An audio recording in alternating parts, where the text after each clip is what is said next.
Welcome back to The Hot Dish, comfort food for rural America. I'm Heidi Heitkamp.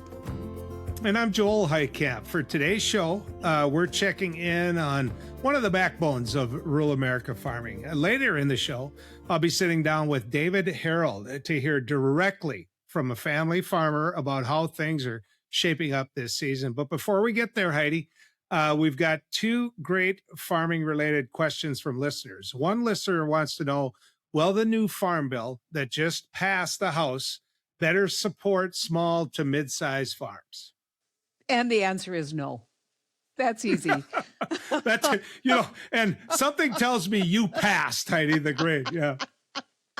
No, I mean, I think that there is no real focus on small or mid-size. It's kind of like, remember when Sonny Perdue said, get big or get out? Well, that's exactly what the Farm Bill has encouraged, is people to get bigger, and they have, and there is some logic behind all of that. But if you're looking for something that is tailored to help the real family farmers, not the corporate farmers, not the big, kind of trust fund farmers, that's not in this bill.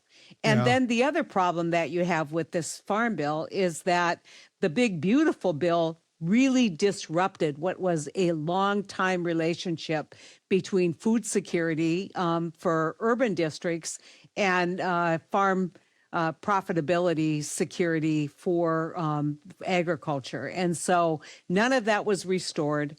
There is no chance that that bill is going to make it past the Senate. And I think that there's a lot of people out there, former Ag Secretary in particular, Tom Vilsack, who are talking about what should be in this farm bill that's going to uniquely position small and family farms to be successful. And so far, there's nothing in there that does that. Well, and both you and I know the former head of the committee that oversaw agriculture, Colin Peterson from District 7 from Minnesota for years, who wrote many a farm bill. And let's just say he would give you an A because he agrees with you 100%. We heard from another listener who's a farmer himself and was troubled by a recent survey data that showed only 7% of farmers would vote for a candidate from the opposite party than the one they support. Will we just keep getting the same failing policies despite the pain and uncertainty farmers are experiencing, he asks. Well, let me tell you, Senator Jerry Moran from Kansas recently said publicly, it's never been worse in his whole time as a public official, right? And, there isn't anyone who lives in farm country who thinks it's going well. We have, in many of these farm states, we have negative GDP, which means that their state gross domestic product is in the tank and going down. That's because of what's happened with ag markets. That's what's happened with inflation and ag inputs. Okay. And you can't pick up a major newspaper anymore without reading a story, whether it's a dairy farmer in Pennsylvania, whether it is a grain farmer in Illinois, and they all kind of say the same thing. Yeah, I'd still vote for him. I still believe in him. And you have to kind of shrug your shoulders and say, then you better be ready to accept the policies that are you have right now. When farmers became an 80-20 voting bloc for the Republican Party, and there's no pain that they're willing to extract when things don't go well, then you can't complain when there isn't an opportunity to make money. You can't complain when you're going broke. I mean, you have basically said, I've put all my faith in this guy. And this guy, even though he's wrecked your markets, he's increased your costs, he has basically made you dependent on government subsidies. And he says, I don't care. I'm pro-farmer. Well, what would be the proof point that he's pro-farmer other than what he says, as opposed to what he does? And it's a point of frustration for so many of my friends who say, well, do they get it yet? Are they willing to vote differently? Well, Joel, let me tell you, there may be a lot of people who, the New York Times approaches when they're standing around their pals and they ask them, are you going to vote differently? Let's see if that holds true in these midterm elections. And, I just have to say the work that the Democratic Party has to do in rural America and with agriculture, it's like, what more can they do to change a voting outcome given the decimation of the ag economy by this administration? I mean, you talk to farmers all day. Yeah, I mean, that's who you talk to. That's where you live. Mhm. I talk to farmers. The farmers I talk to tend to be fairly critical of the administration. But I mean, you tell me, Joel, are they willing to change? Well, ask yourself if you're going to walk into the Manor VFW hall and still get in an argument about Trump and not be outnumbered. The answer is they're going to talk about how there will be a fall payment. They're going to talk about how he's always come through. And I think at times, Heidi, uh, we don't listen to our commodity groups enough that are utilizing those checkoff dollars. And when I say we, I'm talking about ag producers, because all the money they self have invested into foreign markets has been blown up to the point where we can't be Yep. trusted. And so they get it, they know it. It's just that the people that have those red hats aren't going to change. But here's the upside: you passed and I passed, because in your lawn, where your place is next to me, you've got a sign that says Terry Gerger for the North Dakota House. He's a Republican. I've got a sign that says Terry Gerger for the House. He's a Republican. Both of us are supporting a Republican. Now, full disclosure, he's our cousin, but we do have his signs up, Heidi.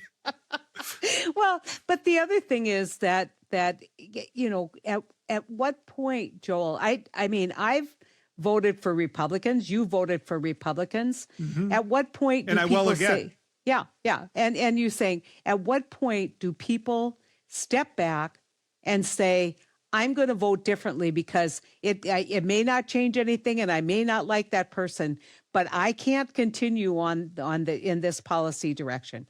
I will be broke Yeah. or my kids will not be able to afford to farm. I talked to a Democratic farmer and I asked him about input costs, and you know which one he mentioned? Interest. He said, I'm getting killed by interest. And so no Mhm. one's talking about what these interest rates mean for small family farmers who want to pass that operation on to their kids. They cannot take on more debt. We have record bankruptcies. We have record numbers of people just volunteering to get out of farming. And so the bigger are going to get bigger. And if you want to subsidize large corporate farms with billions of tax dollars, that might work in the interim, but it won't work in the long term because the Yeah. sympathy will be gone for American agriculture. So Joel, you got to talk to David. Tell me what he had to say. Give He our said listeners a preview. Well, he said he was really happy to only be talking to one high cap. That's the first thing he said. But, clearly this People will was know you're lying, Joel, because they'll listen to him. actually, my dad used to say I was lying because my lips were moving, but that's a whole nother issue. The fact of the matter is David Harold and his family are raising half as much sweet corn as what they did before. Now, Hyde, you're going to hear him say a lot of reasons, not the least of which were infestation, not the least of which were fuel costs. I mean, but basically what frustrated him the most was lack of control.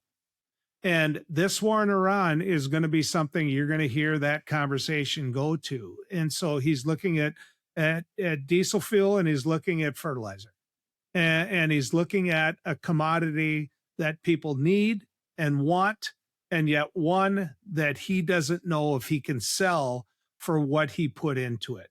And Wow. that describes a lot of farming right now.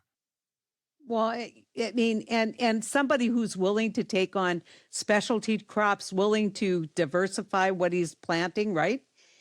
And yet he's doing everything you would expect somebody could do, but Mhm. the wind is the headwinds are just too fierce, right, Joel? Well, there's another side to that as well that just bothered me in my conversation with him, which is the legacy. We're talking about a variety of sweet corn that was developed through their farm.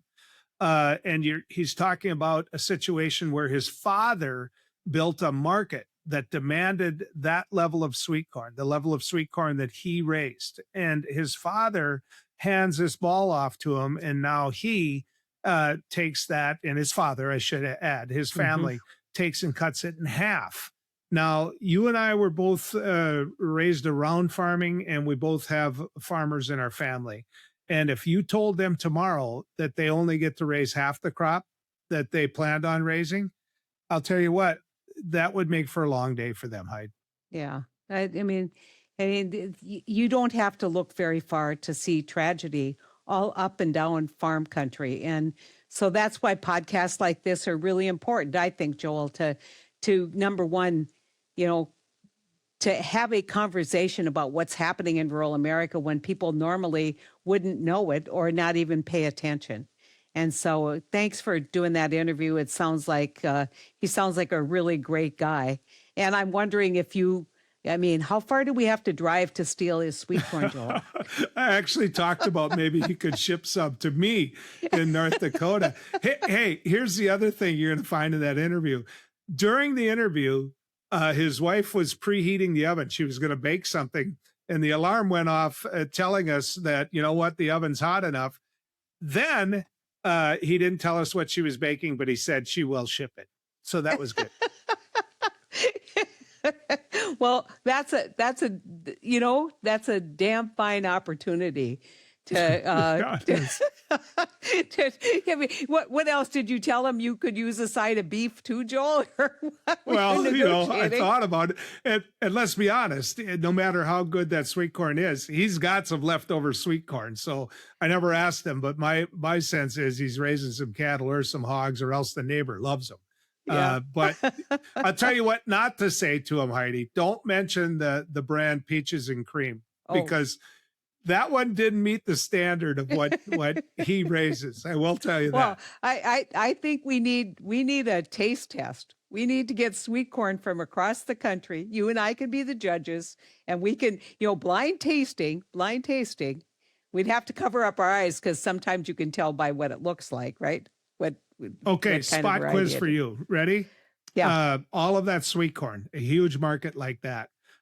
Guess how they harvest it. they harvest it by hand.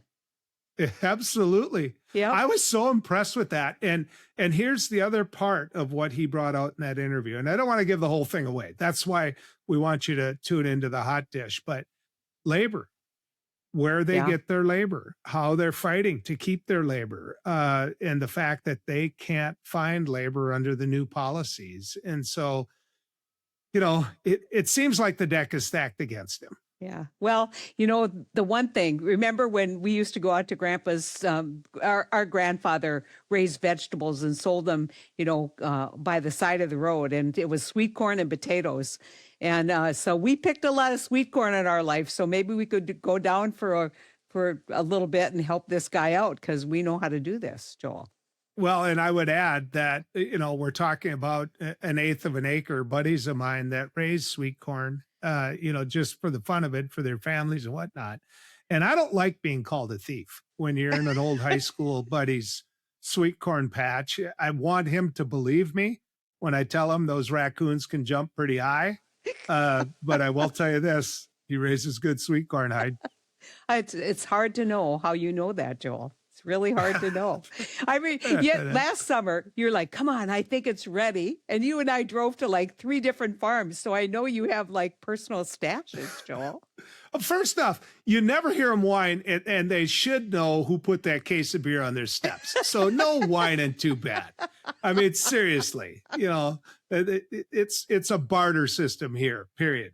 Well, I can't wait to hear the interview. And thanks for bringing attention because I think people think about corn and soybeans, and there's a lot of people raising specialty crops that are really heavily dependent on labor, and we haven't even talked about that. Well, coming up, we're going to get a chance to visit with David Harold. He raises sweet corn, but you know what? He's only going to raise half as much sweet corn. We'll visit with him right here on the Hot Dish. David Harold joins us. David is a family farmer, runs and operates Tuxedo Corn Company. David, good to have you on the Hot Dish. Thank you. Let's get to the bottom of this right away. You have a unique brand of sweet corn, is what you're doing. Tell people about it. Yeah, so I have a unique brand beyond sweet corn, but yes, Tuxedo Corn Company. My dad started that in the mid to late '80s, and he trademarked Olathe Sweet, and started harvesting sweet corn here in Olathe, Colorado. There were some proprietary genetics that were bred in this area, and they brought outstanding flavor and eating quality to the sweet corn market. And he launched that, and it's become famous. Little town of 2,000 people here in Western Colorado. Ship sweet corn nationally under that Olathe Sweet trademark brand. So before we get into what this year's growing season is, what it means, and what you're going to do, the brand. There's a lot of sweet corn brands out there. I'm a connoisseur. What separates you mentioned, the sweetness, I've had peaches and cream. I've had all kinds of sweet corn. Why is this one so popular? Why is everybody fighting to buy this? So I'm going to dig in a little deeper than, you're saying peaches and cream. That there is a variety called peaches and cream out there, but in the broader marketplace, most people use that just as a, white and bicolor mixed kernel ear. There is an older variety called peaches and cream that is what they call SU, sugary genetic base. And so that's a sugary by a sugary. What we are using is called a sugary and enhanced by a sugary shrunken parent now. And that's evolved over the years. But the sweet corn is a genetic mutation of field corn that increases the sugar in the kernel and gives it that sweet taste. And at the time, the breeder, David Gallanet was his name, who developed these varieties, they were extra tender and extra sweet compared to the sugary, the SU genetic base at the time. The shrunkens that were out at the time had really low germ. They're a little tougher pericarp, and we have not moved to shrunkens, whereas most of the industry has. They fit the system better. They're more shelf life, tougher for machine harvest. Everything we do is hand picked, and we really focus on eating quality, not fitting into a food system that demands shelf life. And well, if it's not picked today, we'll wait a couple weeks and pick it later. And if it's in the DC warehouse for 2 weeks, it doesn't really matter. Our stuff is really focused on eating quality, tender. It's all hand picked. We get it iced right away, and we want it on people's grills and in their boiling pots of water within 5-6 days of when we pick it, ideally to get it through the system. But that's gotten harder and harder to do. And we think there's been a sacrifice in quality as the seed industry has, well, really the whole industry, the food industry in general. We see it across whether it's watermelons or cantaloupes or tomatoes, whatever. We breed it so that it lasts in the system, not that it tastes well. But we've dug our heels in and said we're not going there. If we can't do a good job, we're just not going to do it. Well, okay, the one thing that jumped out at me there, David, was the amount of sweet corn that you provide. And I know that we're going to talk a little bit about how you've backed off the acreage this year, but the amount of sweet corn that you have provided per season through the years, how do you hand pick all of that? How do you get that done? Yeah, we use H2A labor as the key. Now, obviously, over the years, that's changed. We have fewer and fewer locals that will do that work, and we've increased our H2A usage over the years to be able to handle that labor demand. Okay. Well, that's just amazing to me. And maybe that's part of the reason that it's so incredibly popular. Now, I made reference earlier to the fact that you're going to cut down on the amount of acreage. You're going to raise less sweet corn this year. Why? Yeah, so it's there's a lot of reasons that add up. My wife doesn't care apparently about meeting me on this podcast. Sorry. Hey, you tell your wife yeah. thanks for sharing time. That's with right. you. That's right. Yeah. Exactly. And whatever she's baking can get shipped out too. Just tell her that. Yeah. And she'll do it. She likes baking. It's a system problem.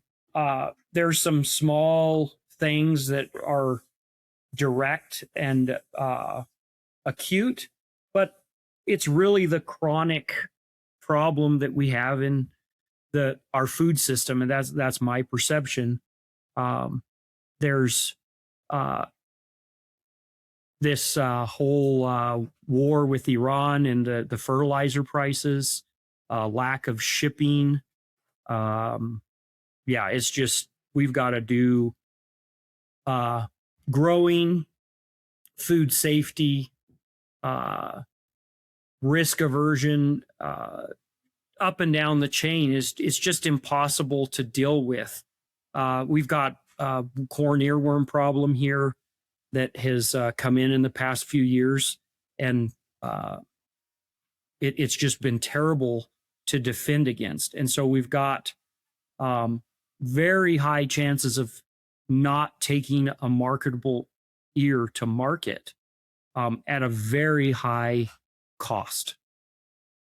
So do you know where you're going to market then? Because a lot of people were counting on you before this year. A lot of people got spoiled by you before this year. And so are you scared at all if you don't have that chain of supermarkets, if you don't have that usual customer, that you're going to find the customer you're looking for? I'm scared shitless, if I can say that on a podcast. I don't know. But you can say it twice, David. You go ahead. Yeah. Yeah. It's tough. We're making a decision here based on all these factors: snowpack, fertilizer costs. If we go grow it and we have a successful product to take to market, we've kept the worms out, we've done a good job, and then we don't have trucking, or diesel prices are too high, or we've looked at this 6 ways to Sunday about all the ways things could go wrong, and the risk is all on us, right? We've got to generate the product, and we sell it if and when we make it, and then we've got to sell it to a wholesaler, and they've got to put an order in. And if the consumer's not there, or the price point is too high, or there's no trucks available, we've seen the trucking industry prices are going through the roof. The truck drivers availability is low. And like I said, when you're doing a product like we're doing, focused on that eating quality, we don't have the luxury of put it in the cold room and wait 5 or 6 days until we can find a truck and then deliver it. So we chose to cut back. We're going to go direct to consumer. We're going to look for a better way to market, and do the good job that we want to do, but where we can control it a little better. Where we know that we can take care of it and get it to market and deliver it to a customer, and not rely on that, the normal wholesale routes. Yeah. So David, let me see if I get this straight. Everything that you just pointed out should point out to people how hard it is to farm out there. You've got a situation where in the beginning, we're going to talk about labor. You got fertilizer, you got diesel fuel, you got chain stores, you've got you've got insects, you've got everything that goes along with all of you guys taking all the risk. I think that was an absolutely fabulous point. In the end, is it going to mean that baker's dozen of sweet corn is going to be more expensive? Yeah, definitely. The direct to consumer model that we're going with is going to make it more expensive than it ideally would be. But we, the farm, my family, my dad, me, the passion for quality, the passion to do a good job, to build soil, to control the pests in a way that we feel is appropriate. There's a lot of products out there, skull and crossbones on them, and trying to focus on being not cheap, but being high value. Yeah. And we don't want to be niche, and we don't want to be this high priced, I don't know what you want to call it, niche product, right? We prefer to be large acreage and feed a lot of people good sweet corn. But backing off and not having the economy of scale and not going through wholesale channels will increase cost. But it will give it, we know we can put a good product in that consumer's hand. Yeah. And going through the normal channels, it's more nebulous. Well, I've never once argued with somebody selling me a dozen ears of sweet corn with the price of it when I knew it was good. So that isn't even an issue for me. So hopefully the consumer that you're selling to gets that, especially with the product is as good as what yours is. Now, a lot of people listening to us here on the Hot Dish, they think that they can go into a supermarket in November and get a great dozen ears of sweet corn, and they don't get it. That when you talk about quality, there is a sweet corn season. Walk people through that. Yeah. So, well, I think I'm going to go back to the system, and the system, I can focus on sweet corn, but we can talk about the food system in general, which is obviously farming, because all of our food comes from farming, and there's no way around that. Whichever tomato commodity you want to pick, it's a farmer who grows it, because you can't eat fossil fuel. But we grow sweet corn in Mexico in the winter, Florida, for example. I mean, we've got year-round supply of sweet corn. Mm-hmm. But regardless of where it is and what season it is, the system is demanding cheap, and the system is demanding long shelf life, and they're demanding a genetic base. And so in those large acreage, large deals, you end up with low quality stuff. This year we had a freeze in Florida. And I think that was once in 35, 40 years. And we were short sweet corn in the US because of that. The genetics in Florida, and this is in general on the large acreage, there's always smaller deals here and there, but in general, that sweet corn is bred for shelf life and to fit that system. It's not bred for quality, and it goes in a tray pack husk package, and it's corn, and you can eat it, and you probably will enjoy it, but it's really not what that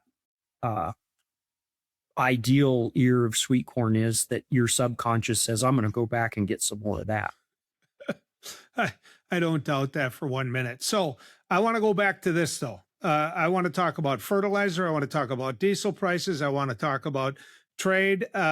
With all of those things in mind, do people keep putting hurdles in front of you? Because you didn't know before this growing season, before you were looking at seed, before you were looking at how much fertilizer to buy, pre-buy, and many people would argue, you didn't know we were going to go to war.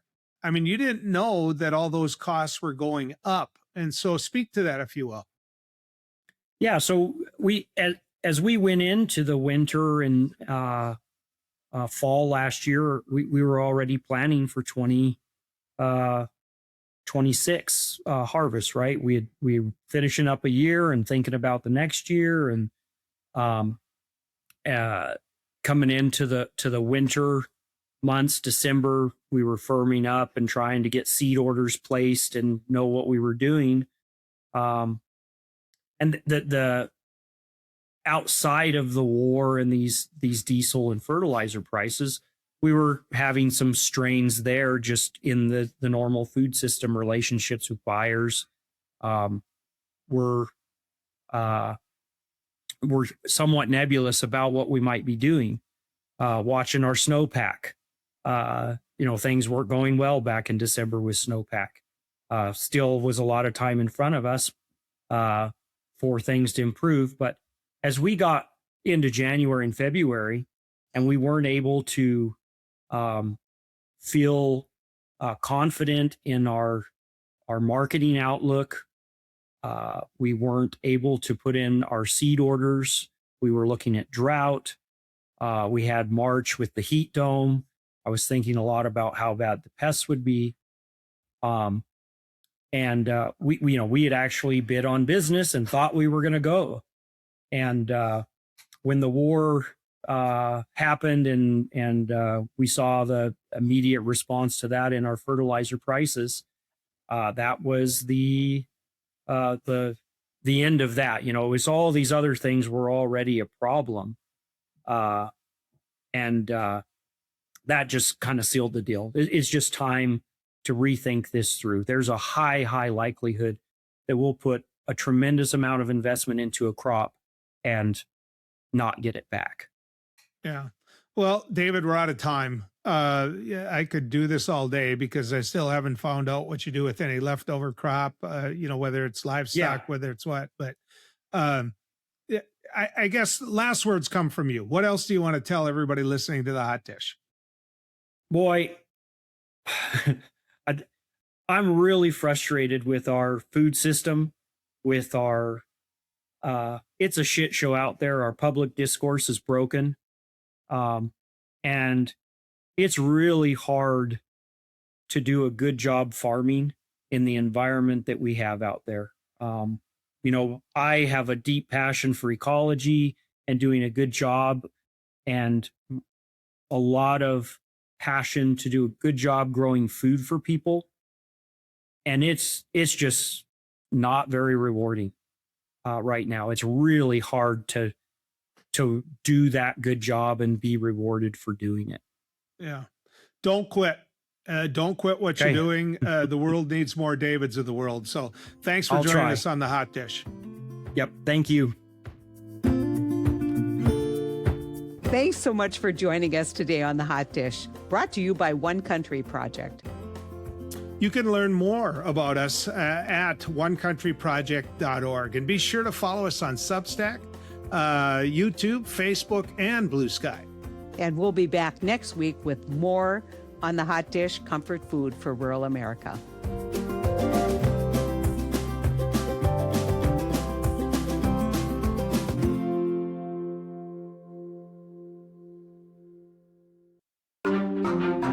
Topica.